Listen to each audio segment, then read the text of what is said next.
Hello and welcome to Portia, Raw and Real, the episode after the Portia show, where we get to go a little deeper into the conversation and sort of unpack some things that we don't always get to talk about on the show. We had to ask Candace Parker. Candace Holyfield-Parker has quite a story. Millionaire, and then some, in the spa industry, but really has a very candid lesson about what it takes to succeed in the beauty industry. But the reason why we wanted to do this podcast is because there's some other stories there just about her own personal growth as a business owner, as a wife, as a mother that we really wanted to unpack. And it's my honor to have Candace and Anthony Parker Jr., her husband. You figured that part out already, right? Now listen, I'm gonna tell you out the gate, Candace is called Portia Raw and Real for a reason, and Candace is raw. Anthony's real, but also real mellow. So, both from Memphis, Tennessee. Yes. Yeah. Let's talk about where you were, and I want y'all to go back and watch the show because I really want you to get that story and then come in here for the personal lessons learned. You two met in Memphis, hometown for both of you. 9 years ago, right? Dated for a few, then got married. I love a good love story. Tell me how you met. Met at my birthday party. Okay. That I wasn't gonna go to. Yeah. So why'd you go? It was like a ghetto club that I don't really go to. And so my friend was like, let's just told stop you. by there for a minute. And so I was just like, okay. And then I stopped by there. And I saw what I liked, and I got on it. Okay. Yeah. Got it. Yeah. So what I like to get, okay, so but what was your initial reception to Anthony? So actually at his birthday party, another guy was dancing on me. Okay. But when I got ready to go, he came to the door and asked for my phone number. Just, hey, I want to talk to you for a minute. Was there any lengthy conversation? It was just old school, let me get your number, I want to take you out. Yep, he used to always say baby girl. That was his favorite line. Aww. So he was like, baby girl, baby girl. And I had, because my friend knew him, I did. We was in the same circle, but we never met each other. Okay. Like his brother, we went to the same school, but I never met him ever. So you dated for quite some time before you guys decided to make it official. Tell me about sort of the lessons that you were learning about each other before you decided to get married. Well, how can I put it? You know, we did the long distance for some years. You were in Memphis I was and in you Memphis, were she was in in Atlanta. And you know, I was kind of I was settled. You know, I had my kids, had my house. And so we had to make a decision. That was a big step. I moved to He Atlanta. wouldn't come to Atlanta. I used to have to go to Memphis, and I was like, I'm not gonna keep on coming down here to have sex with you. Yeah, I was like, I'm only coming down here to have sex with you. I'm not gonna keep on doing it. And I was like, but obviously you loved him, so it was more than just the sex. no, like he would not come to Atlanta. I used to have to go to Memphis because I still had my spot in Memphis. Okay. And so I would go and make money, but he would never come to Atlanta. I'm like, he must not know I'm popping. Like, he ain't trying to come to Atlanta. So I broke up with him. This is another one of his birthdays I broke up with him. Oh. That's how we got So was serious. that, obviously that moved some things around for you? It shook up some things. Clearly. So here we are. You've been married 5 years now. Blended families, 5 children between the two of you, and you're parenting, and it's all working out on the love side of things, right? But I want to hear the story about, because you were in the business of not just the spa industry, but empowering other women in the industry, right? You've got a whole coaching plan. You've got lesson plans, so to speak. But you wanted that for your husband. Right. So you kind of, is shoved the right I word? just kept on bringing it up. And I was just like, because he was going to move to Atlanta anyway. So let's do this. Anthony, what were you doing for a living beforehand? I was working for the city of Memphis. Doing what? I was working for the light company. It's called Memphis Light, Gas, and Water. Okay. And what were you doing? What was your actual? I was working in the gas department. I was in the lineman apprenticeship. Okay. I kind of basically moved around. It was like one of the best jobs in Memphis. Okay. So what did you want him to do? I said it wasn't the best job. And you said? You know, when I got ready to move to Memphis, moved to Atlanta. I had my CDL license already, so I was already familiar with driving trucks. She was like, "Why you just gonna buy your own truck?" And I was just like, "Okay, it sounds good." So you said, let's get a trucking company. And how did that work out? Well, we did everything. We did the process. She broke it down to me. She helped me get my LLC, my business account. Like, she helped me set up everything, and I just jumped on the road, started working. Did you enjoy it? I mean, I enjoyed the first year was rocky. The second year was real good. Then the third year, it just got real bad. What are you talking about from a profit standpoint? The breakdowns in the truck, you know, I was constantly having breakdowns. I'd make some money, spend it back in the truck, and it just drained me. And I was always gone. I was gone He's a lot. a family man, so he want to be at home. So how did you, so who said let's go in a different direction first? Was that you, Anthony? Tell me, after the truck, I did after the truck. And how did you put it? Because your wife was the one who said, you should do this. I want you to do this. This is going to be good for us for building generational wealth. And you said, I'm tired. I was like, I was drained. It mentally drained me. I was just tired. I was just like, I need to do something else. Candace, when he said he was drained, what did you hear? So at the time, I was still making crazy money. So I was like, okay, you know, that's fine. But in the same time frame, I had lost $1 million. So it was just a horrible year for both of us. So financially, but did you hear the husband who was saying, this isn't working for me, I'm drained, I'm tired? Yeah, because I said, okay, I could pay every bill we got. So I was like, okay, he's like, I got to figure out what I want to do. So I was like, okay, I was cool. Did it feel like, though, in retrospect, you had pushed him into a space that he really... No, he was complaining about it a lot. So when he called and said that, I was just like, okay, and I didn't give him any pushback on it. So you say pushback. You said he was complaining about it during the process. I'm curious why you kept going in that direction then. For the trucking? Yeah. I mean, he was making like 40 grand a month. He was making a lot of money. Yeah, I was making good money. Like I said, the first year, it was rocky. That second year was really, really good. Yeah. Like, I'm curious then, I feel like a teachable moment. You remember from the show, I love to find the teachable moment for people to pick up on. What was the lesson for both of you in terms of, hey, honey, this is going to be a great idea. Just do it. It's going to be lots of money. And you, hey, honey, this, I'm going to do it. But I kind of feel like you weren't crazy about it. I was crazy. I was excited at first. I was really excited. I was like, I got my own business. Like, I never envisioned me having my own business until I met her. You know, I always worked a job. I've been working a job my whole life. So what was the lesson for you then, for other families, for other husbands and wives, when we tend to push, this is going to be great for you? Yeah, so when everything fell apart, I said, I feel like God put us on a clear playing field. Like, he wanted me to just see the amazing husband I had. He didn't want me to focus on money or materialistic things. He just wanted me to see my amazing husband. And so him quitting the business, me losing $1 million, we was on a clear playing field. A whole lot comes into... Because I was going from making $200K a month to $20K when all that happened. And he was making $0. He didn't get another job until... Like 4 or 5 months later? So he was trying some other little businesses, but he wasn't passionate about it. He didn't care. So is the lesson then when somebody says, it's time to go, let it go. Right. Even if it was what you felt was best for you, if it's not best for the marriage, right, keep it moving. Because I told him I wanted him to be happy. And he work a job again, he way more happy than me. I be woke, burning the midnight oil. He be knocked out, sleep, snoring. I'm woke. And I wake up at 3 o'clock in the morning every morning, go to work. And he's the one wake me up every day. But it works. You're works. both content now. Yes. And a lot less stress, even if it's less money. Sometimes the money isn't always worth the stress, though. No, it's not. It's not. What do you, in this season of your life, what do you want for your businesses and for your family as you grow? I mean, you're both still relatively young. What are the long-term goals here? My long-term goals is to keep connecting with God. That's first and foremost. I got to stay connected. I got to stay connected. Then I got things that I want to do.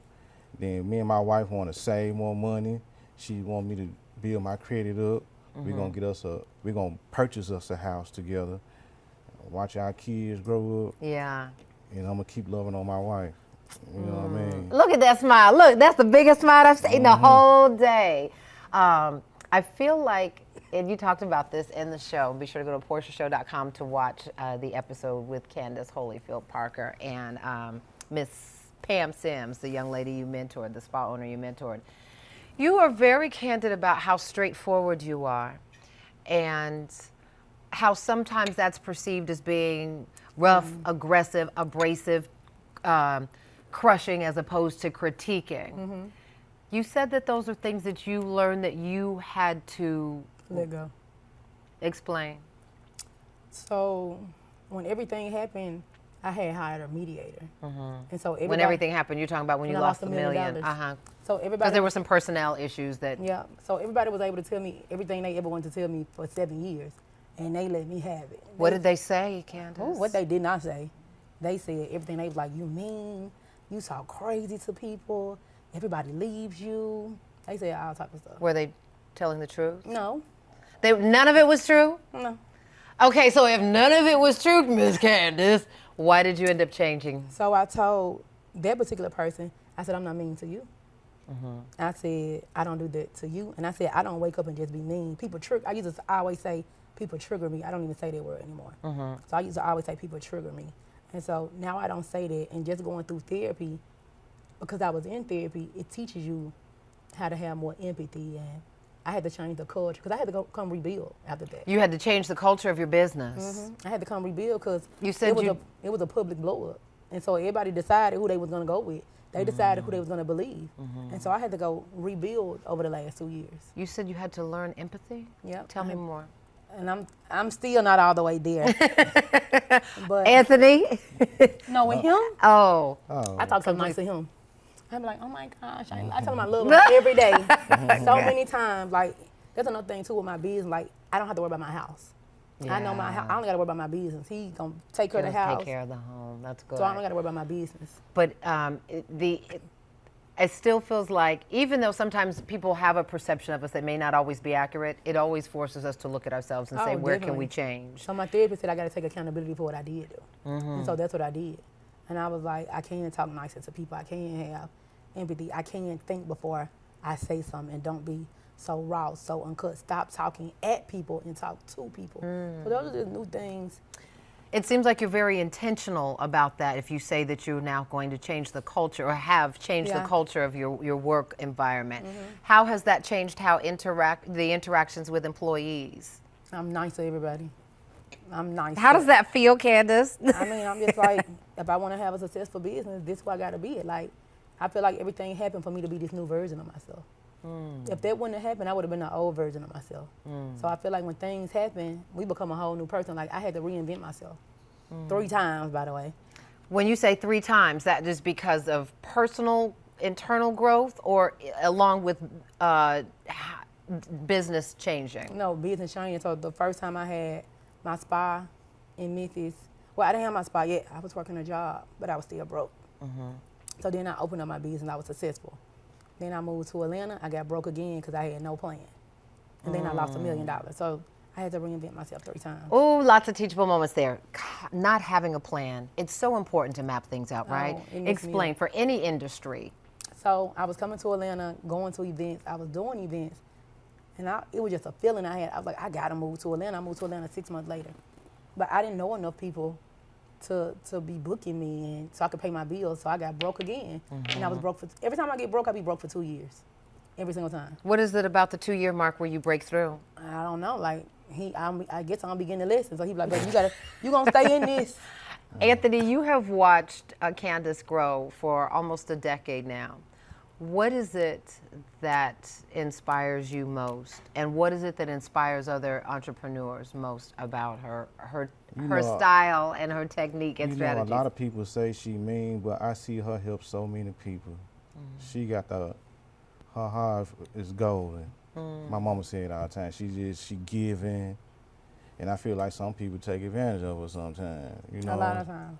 I stay out her business. I don't say nothing. I just sit back and just watch how she handle it. Yeah. Now she need me on her, but I don't try to get in her business like that. You know what I mean? I just support, and I just watch her events, and then like every event she do, it get bigger and bigger, and I just be amazed from the back. You know, Yeah.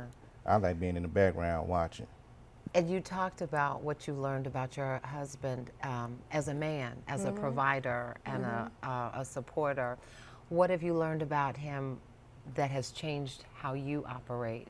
So I remember when I had lost $1 million, it wasn't because I wasn't making money. I was still making $20K. And I was just like, That's a month. yeah, that's a month. And that's the part that you described as broke. Yeah, I was broke. Yeah, my For business. context, for folks who were like, I would love to make $20K a month, just Well- put that in context why that was hurt. That hurt. I mean, my bills was $30K a month. Uh-huh. I had okay. a stylist, I had a security, I had photographers, I had my PR, I had my coaches, I had my team. So I got Airbnbs, we got a truck. My bills were $30,000 a month. Okay. So $20K, I'm short. And so when I went to kill myself, it wasn't because I wasn't making any money. It was because I had to let people go. Like these people had been with me for years, and what I paid them, they depended on it to take care of their family. And I had to make a decision who I'm gonna let go and who I'm gonna keep. And so That had to hurt. no, that was hard. That was real hard. I want to go back to this concept of therapy. You talked about going to therapy and how it was instrumental it was for you as a businesswoman and as a wife. Anthony, is therapy a part of your life and maintenance? I'm new to the therapy. I just started. So May I ask what made you start? Or is it this lady sitting between us? Go ahead. no, No? my son. Ah, My son, me and my son went through a rough patch. understood. You know, that was a lot on me. Yeah. He been around me since he was a baby. You know, He got custody of his kids. Uh-huh, I understand. you know, so he went back to Memphis with his mom. So that was rough on me. I ain't know how to handle it. So, I hear you. yeah, I so- hear you. So, I think with black men, I think with men in general, right? But I think particularly with black men, the therapy space could still be hard to navigate, right? Didn't necessarily, if you didn't see your father doing it, if you didn't see uncles doing it, I've heard some men say that it feels like I can't handle my business if I go to a therapist. Did you feel supported, or did you feel like, oh, I need to be quiet about the fact I'm going to therapy? I don't want people to think such and such. No, I got a big family, so my family is close to me. I told them, they told me to go. They were like, they were like, I think you should do that. You need that. Because I didn't think I needed therapy. Yeah, he wouldn't go for a long time. I wouldn't go for a long I time. was going for 2 years before he went to one visit. And I was like, you need to go to therapy. And then he finally started going, and it was good. What did you learn? You say it was good. What was it about it that was good for you, Anthony? It was me talking to somebody other than my family. An objective. Yeah. Even though I pretty much was getting the same thing, but That's a good sign, right? you know, I was getting the same thing, but I heard it from a different voice. It you hits know what I differently mean? from a You different know, and then he was a perspective. man, a black man. He kind of understood where I was coming from. Yeah. You know, so I want to stick in this space of growing your business, but I want you to continue to be a part of this conversation, Anthony. Biggest mistake you feel small business owners make, particularly women in business? You talked earlier about not having a plan. What else isn't? No capital. No capital. No money to run. Everybody trying to run their business at their purse. And so it's not enough money to go around. Like, we got to pay our bills, take care of our kids. And kids are very expensive, and run the business. And most people, they a one-woman show or a one-man show. And it just becomes too overwhelming for a lot of people. So people need to have a plan and then have the capital to do the things that they want to do. When I started getting business credit, I made $1 million. I had more money to market. I had more reach because I had the extra capital to do extra things that I couldn't do before because I didn't have the money. I love how you speak in millions as if this is the norm. It is. And for so many people, it doesn't feel like the norm. How did the woman who was waitressing for 13 years expand to this type of a business model where 20,000 is broke? So I started getting around people who had more money than me. I was from Memphis. I mean, people who got money where we from, they own a club. It wasn't, and they entrepreneurs, but that's what it was. Like they had a club. It wasn't a lot of people who had a spa.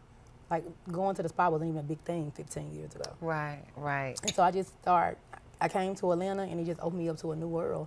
And I was meeting people who was making a lot of money, and I didn't know anybody who was making money like that. And I was like, I want that. And I gave it every single thing I got to build it for myself. Your success started on Groupon, learning how to distinguish yourself, your product, your brand.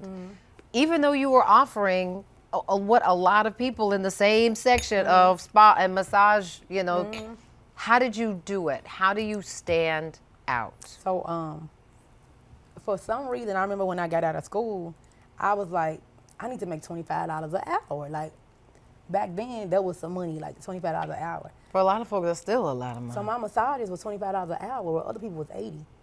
So because I had the lowest price in town, so I was the most booked. So I had to, but I didn't know. I didn't know that shouldn't be there was no mentorship back then. There was no leaders back then. That's how I ended up becoming the leader. So it works because you got a lot of customers, but how does No, I won't tell nobody to do it now. Right, I was just going to say, No. but what's the lesson learned? Because you don't want to undervalue yourself either. You don't want to be like, oh, well, what you get is what you get what you pay for type of scenario. I didn't know any better back then. So now I would tell people, if people got no clients, no money, go do a Groupon. They will get you some reach. But your offer got to be named a certain way to make people pick it, because there's a lot of people on there doing the exact same thing. Okay. Like thousands of people took my Groupon course and made money for their business. Really? It's online, it's in It's person? online. And okay. I mastered the group. If I get broke right now, I ain't gonna do a Groupon. To this day. That's always going to be the easy money. Do you take your, I mean, I know you're working, you're back in working for someone else now, right? Do you long to go back to owning your own business? And do you feel like Candace said no. Do you take your wife's business advice? Now I do. I didn't back then. Why not then, and why now? Take growth. Growth in That's time. honest. Growth in time. That's all. And bump my head a couple times. I bump my head a lot of times, so I listen now. He won't listen to nothing I said. Nothing. How did that make you feel? Did you get sort of a point where you were just like, he gonna learn? Or was it the source of frustration? Like, we don't have argument. Like, we probably had one big argument in 9 years. Wow. So we have a beautiful relationship. But I get to be like, we don't argue. Like, we're not gonna go to bed mad at each other.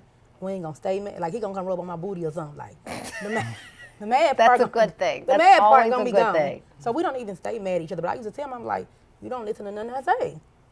And once he finally, I don't know what it was, he just started listening to what I said, and we got our savings account set up. He's super happy. I'm super in love. I got peace. Like, everything just came back full circle. What are your children? How old are your kids? Range? Youngest to 12 oldest? to 23. Yep, 12 to 23. What do you hope they're learning about Family. Because family wasn't my thing. What do you mean family wasn't your Like, thing? my family, very small, very dysfunctional. Like, his family, they hang up the phone and say, I love you every single time. And that was not your model? I don't know. They in like a family group chat. They do family trips. I didn't come from that type of background. And so they're learning how important family is and things we do together, and just how to be good citizens and really like love their family and be a good dad or be a good mom, be a good wife. Like, that's what they say. And Anthony, same question for you. What are you hoping, particularly your daughters, are learning about what it means to be, and I don't want to just say a boss, but an entrepreneur, right? Because I think sometimes boss becomes a brand. This is more than a brand for you. This is about building generational wealth. So you saying my daughters? Yeah, what do you hope that they're learning from the marriage, the lessons learned, and what they have watched you guys go through? I tell my youngest daughter, you know, sometimes just pay attention to your mom. Your mom got the playbook, you know. Even though you might not want to follow your mom in footsteps, you can be your own person, but you still got somebody. And then, you know, I tell her sometimes, as she get older, she have to look at something from a man perspective. Your mama ain't got all the answers in life. A man gonna have to have some. That's what I'm here for. Some you know, input. to talk to her and, you know, about life. She 13. She'll be 18 in a minute. And it's a cold overnight. world out here. Yeah. My oldest daughter told me that she didn't want to be in my shadows. She told me that before. So what was your response? I just backed up. I had got her like a nail salon. I do everything for everybody. So she graduated early, and she immediately went to nail school. So I got her a nail salon, bought her a Benz. Like I just did everything. But she was just like, she don't want to be in my shadow. Did that hurt or help No, you? How did you feel when you when she first said it, I thought she was crazy. Because I'm like I have mentors, I have coaches. I never think, and a lot of people say that to me. This is how I know these people not for me. Because a lot, not my daughter, she's just a kid, she don't know better. But a lot of people who come around me, they tell me that, like, how do I get out of Candace's shadow? I don't want to be in Candace's shadow. I've never felt that way about my mentors, like ever. I've never felt that way. So now, when I hear somebody say it, I'm like, you know, I told my therapist, I'm constantly running into this same phrase that people are saying about me. Like, you know, what's my blind spot? What am I missing? Because people saying the same thing. Like, how do I get out of my shadow? And they don't want to be in my shadow, but they work for my company. Yeah. So how do you objectively answer that question? So the last person who said she didn't want to be in my shadow, I cut all the ties off. Was that the best response? No regrets Because about doing that? Like, I'm so numb now to everything. Like, I have cried. I have been in my prayer closet down on my knees. Like, just because I'm often misunderstood. What do you mean you're often misunderstood? So because there's a vulnerability there that I'm definitely. sensing, but there is a guardedness there. Oh, definitely. So people will come around and they'll see my passion. They'll see how hard I go for other people, for my community, for my family. They'll see that, but somewhere down the line, hey, how do I get out of Candy's shadow? How do I? What does that mean? Because why can't you Like have learned from they Candy, but just go do your own thing and start your own business? Why is it not that simple? Is it that hard? It should be that simple, but if they do everything in Spabo Tribe, that's my organization. You got to go make your own organization. If you go everywhere with me, I'm the lead. People gonna go other places without me, so you can be the lead. That's what I tell everybody. Do you feel like you're teaching women how, though, to become the lead? Oh, definitely. Yeah. Like that last person who told me that, I'm like, I got to make sure everybody build outside of me, so people won't say that. So I'm making sure I don't go to every event with them. I don't invite them to every event I go to anymore, because I don't want anybody saying that or feeling that way. You told me off camera, we were getting ready for the show, that you said sometimes coaching is draining and you stop doing it. Like 4 times. Because I can tell, you get emotionally invested, don't you? No, like one of my mentors told me that this gonna kill me. He was like, you too passionate. He said, this a passion project, this a nonprofit. You too passionate. And I'm still passionate to this day. It don't matter how much money I made, it don't matter who upsets me, I'm still super committed to helping other people win. What's next? As we wrap up here, what's next for you as a married couple, but what's next for you as individuals who continue to thrive in your business and in your, hey, I'm going back to my 3 to 11. I'm going to continue to work hard. I'm going to continue to pray, ask God to guide my footsteps in the next chapter, in this journey of my life. Because sometimes, every time I try to open up a door, it get closed. So sometimes I just need to just be patient, because I already asked God what I want. So I had to wait on him to open the door instead of forcing the door open. Yeah. So I learned that as well too, within myself, and make myself happy. And I'm gonna support my wife, whatever she does, she happy. But sometimes I gotta be happy within myself too to make my family happy too. Absolutely. I want to ask you a different question. How important is it to learn how to talk to and listen to the people you love, the people who work for you, the people you work for? Yes. So that's my accountability I learned in therapy. Like, you know, could your response have been different? Could you have said it different? One of my therapists even told me how to ask.